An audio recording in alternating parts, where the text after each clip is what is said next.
Welcome. In this video, I'll show you how to add your house to Google Maps. All right. It is pretty easy to do.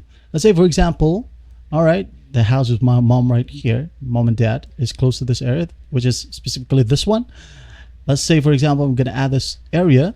All right. Just go ahead and tap and hold on the particular area where your house is located. All right. Once done, if you can see this section right here, just drag it out. All right. And tap on add label. Then you're gonna want to type in a custom name, like for example, mom and dad's house. Save, and it will now be saved on your Google account. Every time you log into Google Maps, you will see this particular pinned area right here.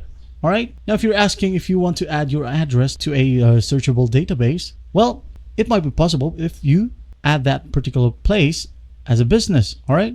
Let's say, for example, I have my house in here, so I'm gonna pin a location right here. I'm gonna close this one near my home. All right, tap and hold.